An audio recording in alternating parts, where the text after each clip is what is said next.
Welcome back to PandaPen Club. Today we're going to be reviewing a really intriguing wildcard weirdo of a little pen, but I'm very pro weirdo. This is the Xiao 53, aka the Little Bird 53. And what a strange little bird it is. Let me give you a closer look. Cast your eye over this little bird and tell me what you think. It's a very strange and sweet little pen. Most of the last 2.5 weeks that I've been using it, I have had no idea what it's called. A bird of 3 parts. It has no manufacturer's hallmarks on the body of the pen, inside the pen. I've had a good old peer around our Xiao here, and no, it's incognito, mystery bird. The first impression you get, the jewel on the clip, on the very curtailed and miniaturized little clip. And indeed, it's a very curtailed and miniaturized feeling little pen. It's 137 millimeters in length when capped. It's 122 millimeters in length when uncapped. And it's not very prone to posting. You'd think it would be with this promising little lipsticky kind of protrusion on the end. It looks like it's just there, partly awaiting posting. No, it does post. It's stuck there, right? I don't know how to convey what's going on here to you, however, but this is not a reliably posted setup. The sensation is like,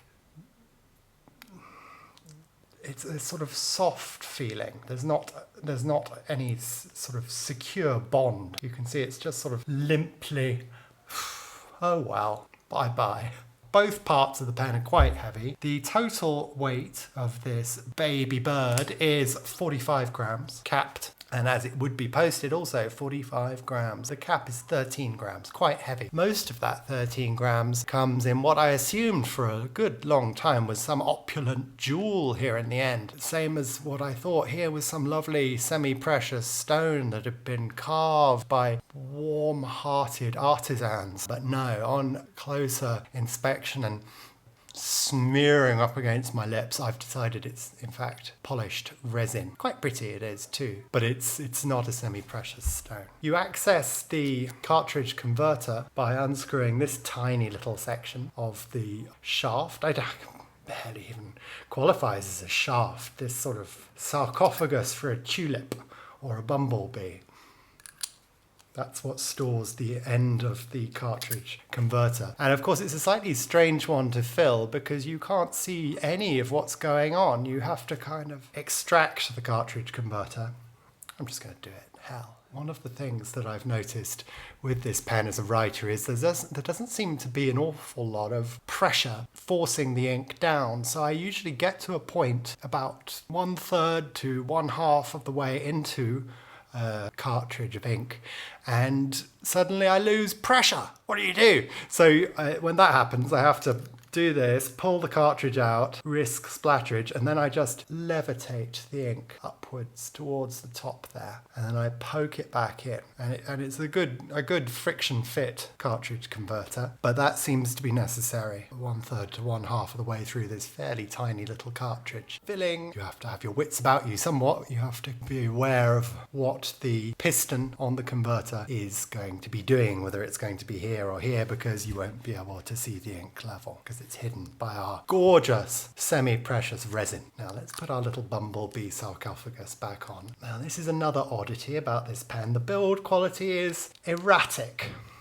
rattly, somewhat. It feels a little bit like something you might get out of a cracker. I'm building up to some things I rather like about this pen, so bear with me. But there is this strange, these little aspects to it just endear it to me. You put the bumblebee sarcophagus back on and it doesn't quite, I'm not quite persuaded by the way it closes. It often is slightly, I come back to the pen and I find it's rattled its way open somehow. Similar querying, uncertainty. But then you get to the writing experience, and firstly, I like it a lot. Secondly, it's something of a challenge. Where is the section on this pen? Is it this or is it this? I've been trying to use this because this is naturally where my hands want to go. This feels far too high up for me. And yet, if there is indeed an intelligent, functioning mind behind this pen, and I believe there must be, that mind has decided that I should not be using this as my section because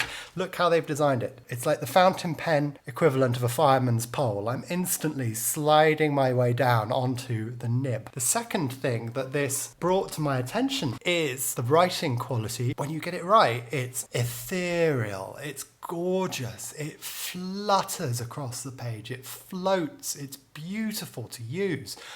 I know, but seriously, it's quite captivating, or at least I thought so.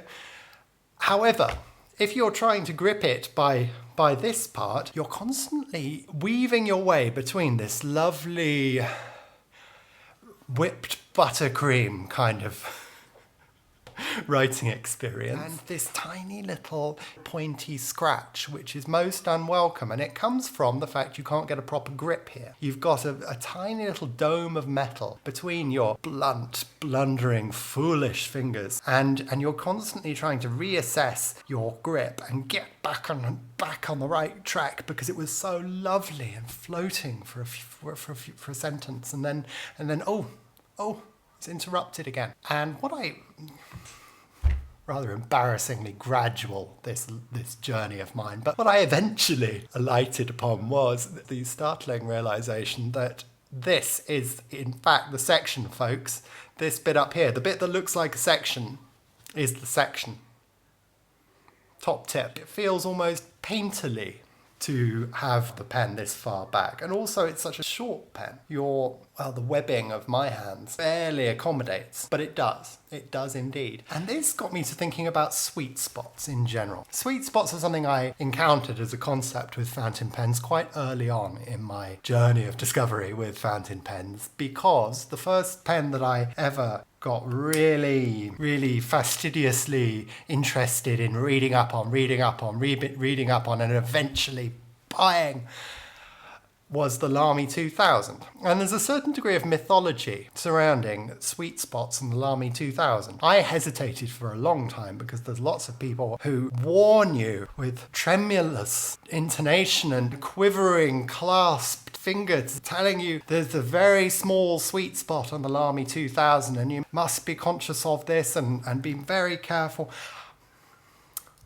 Not been my experience. I can write with this in any way I want, really. I don't know. The subject of a sweet spot seems very apt because this is a dear little pen. So I thought I would have a little think about it. And as often happens in the world of fountain pens, you decide to attempt to get yourself better informed and you come across these brilliant people articulating things that have been bothering you in message threads on Fountain Pen Network. I love it. Let's define sweet spot. Let's be businesslike about this. A sweet spot is the angle you hold the pen at relative to the paper at which the fountain pen writes at its best. The advice in this thread helped me enormously, so I'm going to read some of it to you. Very serious-minded folk in this thread. Seriousness that at first worries me and pretty quickly enraptures me and has me really, really keen to please whoever this magnificent person is. The person whose advice I liked the most uses the handle Ghost Plane. And Ghost Plane says, if you've got a pen and you can't find the sweet spot, such as my little bird, before you mess with the nibs, learn to let the pen fall to its natural position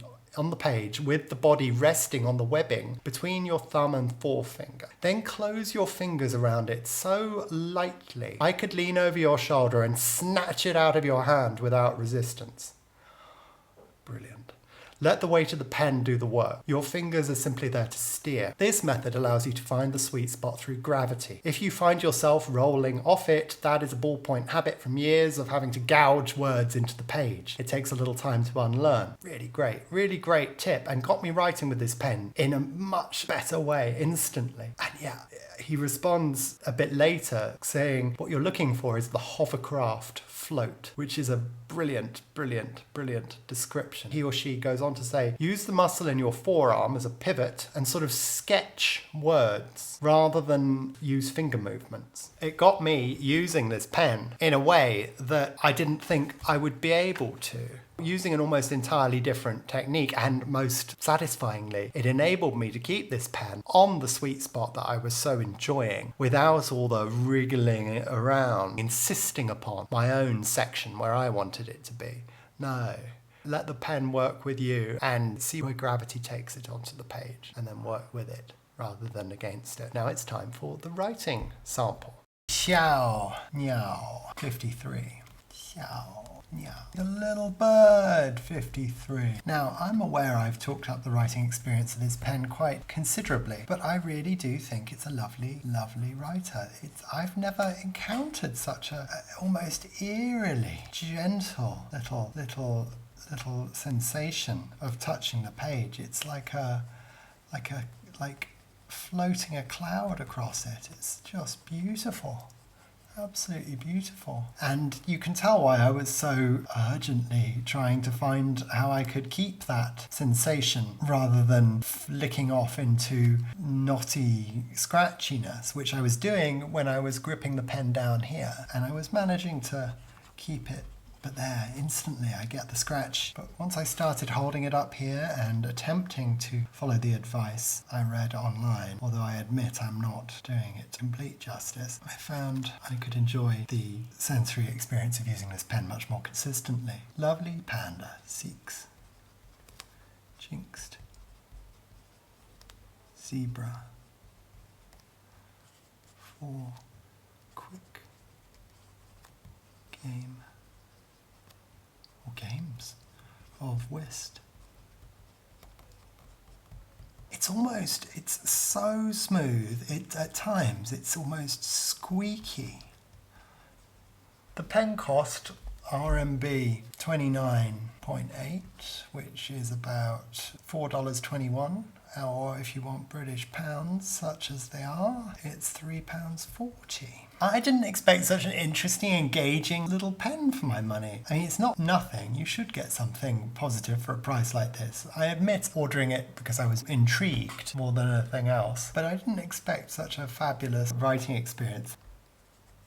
That was completely unlike any of the other pens I use. I must hasten to add, this is not a practical pen. I don't recommend anyone tries to do any important exams with this pen. I don't recommend anyone takes it to the new skyscraper they're building. I don't recommend you take notes with this pen. Unless you're working for the reincarnation of Karl Lagerfeld. If you can pull off pulling this pen out of a beehive and using it without so much as a flicker of change across your expression, then you can do whatever the bloody hell you want in this world. It's a fun pen. I recommend it to you because I enjoy it and it's a good laugh. It's unlike anything else. It's a pretty weird little pen, but that doesn't stop me recommending it, not one bit. If you enjoyed watching this video, don't forget to like, comment and subscribe to PandaPen Club on YouTube.